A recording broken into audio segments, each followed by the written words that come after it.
बिस्मिल्लाह अर्रहमान अर्रहीम। मुअज़्ज़ज़ नाज़रीन, अस्सलाम वालेकुम। मैं हूं Adil Jahangir. Welcome to info at Adil.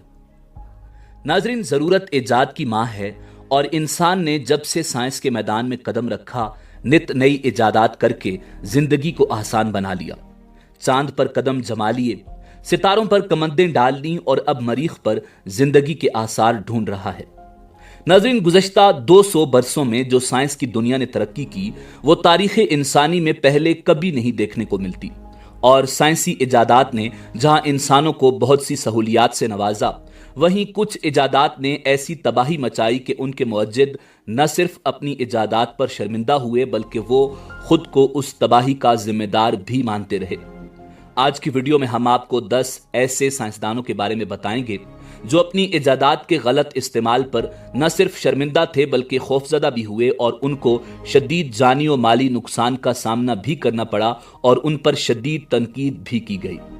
Video में आगे बढ़ने से पहले अगर आप हमारे चैनल पर नए हैं तो बराए मेहरबानी हमारा channel info at Adil subscribe करें, जहां आपको बिलखुसूस इस्लामिक हिस्ट्री और बिलोमूम दुनिया भर की मुनफरिद मालूमात पर मबनी वीडियोज मिलती रहेंगी। नंबर 1, जे रॉबर्ट ओपनहाइमर। नाज़रीन, अमेरिकी साइंसदान रॉबर्ट ओपनहाइमर को एटम बॉम्ब का बाप कहा जाता है, जो दूसरी आलमी जंग के दौरान मैनहट्टन प्रोजेक्ट में लॉस एलामोस लैब के डायरेक्टर थे। यही वो जगह थी जहां जौहरी बम बनाए जा रहे थे। ओपनहाइमर ने आइंस्टाइन की मदद से ही जौहरी तजर्बा कामयाब किया। दूसरी जंग अजीम के दौरान हिरोशिमा पर दुनिया के पहले एटमी हमले में कम से कम 1,40,000 अफराद हलाक हुए थे, जबकि 3 रोज बाद नागासाकी पर एटमी हमले के नतीजे में कम से कम 74,000 अफराद लुकमाए अजल बने।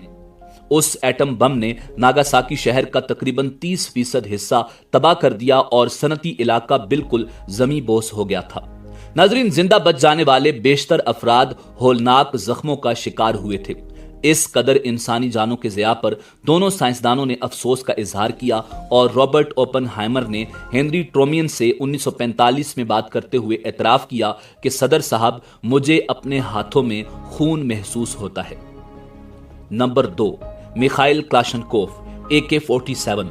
नाजरीन, इस फहरिस्त में दूसरा नाम मिखाइल क्लाशनकोफ है, जिनकी इजाद क्लाशनकोफ यानी जदीद AK-47 है।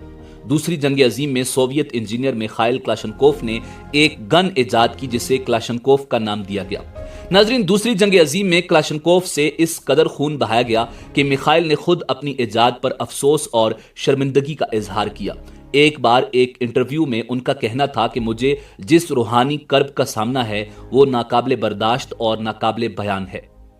नाजरीन, AK-47 के सबब सालाना 2.5 लाख लोग मारे जाते हैं। मरने से कबल क्लाशनकोफ ने लिखा कि उस सब का जिम्मेदार वो खुद को महसूस करता है।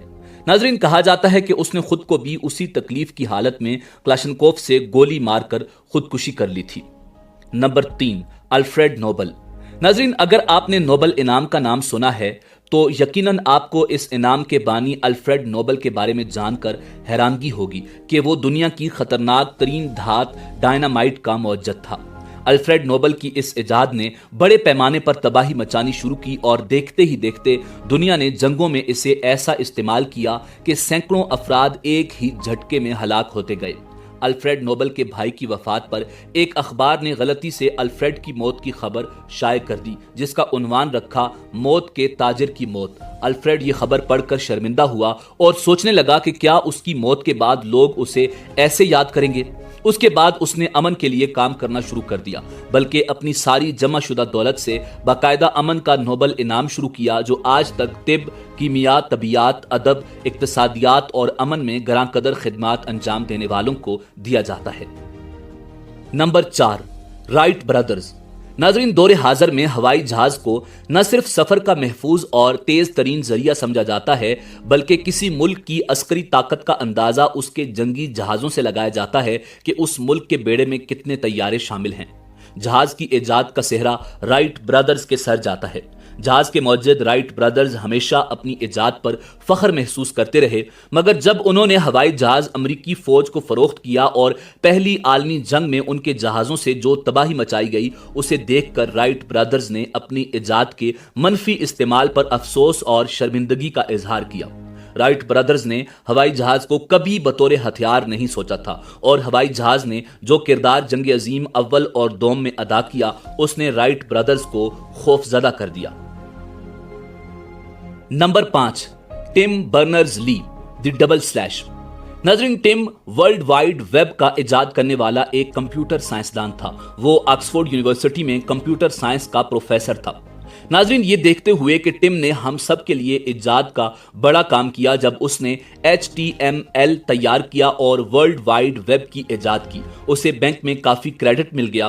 اگر اسے ویب کے بارے میں کوئی بڑا پچھتاوا تھا تو وہ ہر ویب پتے کے آغاز میں ڈبل سلیش پر تھا۔ بزنس انسائیڈر کے مطابق ڈبل سلیش کی ضرورت نہیں تھی۔ نمبر 6، ایتھن زکرمین، دی پاپ اپ ایڈورٹ۔ ناظرین، اگر آپ نے کبھی اپنے کمپیوٹر یا موبائل کی سکرین پر کوئی ویڈیو چلائی ہو اور آپ کو اچانک غصہ آیا ہو جب ایک اور پاپ اپ اشتہار سامنے آ جاتا ہے جو اصل ویڈیو سے توجہ ہٹا دیتا ہے، زکرمین اس کا موجد ہے۔ یعنی اس بلاگر اور کمپیوٹر سائنسدان نے اس بات کو ایجاد کیا، جو اب میساچوسٹس انسٹیٹیوٹ آف ٹیکنالوجی میں سینٹر فار سیوک میڈیا کا سربراہ ہے۔ زکرمین نے گزشتہ سال دی اٹلانٹک کے لیے انٹرنیٹ کا اصل گناہ کے عنوان سے ایک مضمون لکھا، جس میں اس نے اپنی اس ایجاد کے پریشان کن نقصانات کی پوری ذمہ داری قبول کی۔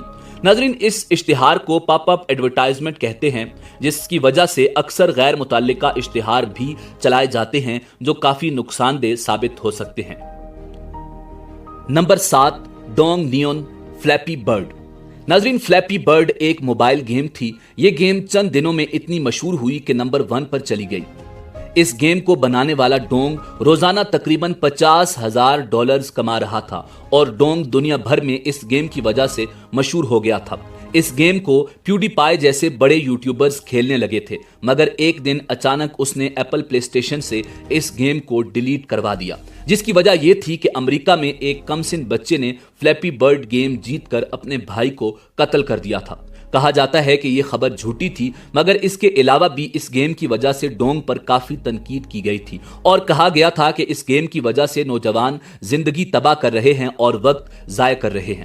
ناظرین، ایک اور خبر سامنے آئی کہ کسی شوہر نے اس گیم کی وجہ سے بیوی کو طلاق دے دی۔ ایسے ہی بے شمار واقعات اور خبروں اور تنقید کی وجہ سے ڈونگ نے گیم ڈیلیٹ کروا دی اور اسے ایجاد پر پچھتاوا ہوا۔ نمبر 8، باب پراپسٹ، دی آفس کیوبیکل۔ ناظرین، رابرٹ پراپسٹ ایک امریکی موجد تھا۔ وہ ایکشن آفس کا موجد تھا جو کیوبیکل آفس فرنیچر سسٹم میں تیار ہوا۔ 1960 کی دہائی میں اس نے ہرمن ملر کے مشیر کی حیثیت سے کام کیا۔ باب پراپسٹ نے امریکہ کو اوپن پلان آفس سے متعارف کروایا اور اس کے ساتھ آفس کیوبیکل۔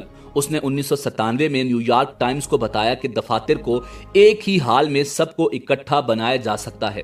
کمپنیوں نے اس کی ایجاد کو پیسہ بچانے، انفرادی دفاتر کو ختم کرنے اور ان کی جگہ کھلے منصوبوں اور کیوبیکلز کے طور پر دیکھا، مگر پراپسٹ اپنی ایجاد پر پچھتا رہا تھا۔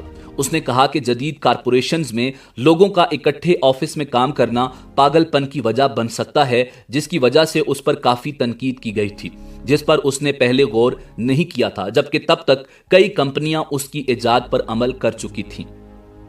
Number 9، Tom Keran, relay chopper. ناظرین، 1970 میں ٹام کیرن نے بہت محنت کے بعد ایک سائیکل ایجاد کی جو تصویر میں نظر آ رہی ہے۔ اس کا خیال تھا کہ یہ سائیکل آرام دہ اور پرسکون سفر دے گی، مگر ایک دن اس نے دیکھا کہ ایک لڑکا اس سائیکل کو چلا رہا تھا اور ساتھ ہی غصے سے اس کے بنانے والے کو برا بھلا کہہ رہا تھا۔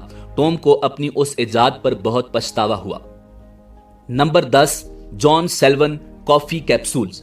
ناظرین، جان نے کافی پاؤچز، مشینز اور کیپسولز کی ایجاد کی اور لوگوں کے لیے کافی کے استعمال کو آسان بنایا، مگر کچھ عرصے بعد لوگوں کی بڑی تعداد کافی پینے کی عادی ہو گئی اور کیفین کی زیادہ مقدار لینے کی وجہ سے لوگ نہ صرف بیماریوں میں مبتلا ہونے لگے بلکہ مرنے لگے، جس پر جان کو اپنی ایجاد پر پچھتاوا ہوا۔ ناظرین، امید ہے کہ آپ کو ہماری ویڈیو پسند آئی ہوگی۔ ملتے ہیں بہت جلد ایک نئی تاریخی اور معلوماتی ویڈیو کے ساتھ۔ دیکھتے رہیے info@adil۔ اللہ رب العزت آپ کا حامی و ناصر ہو۔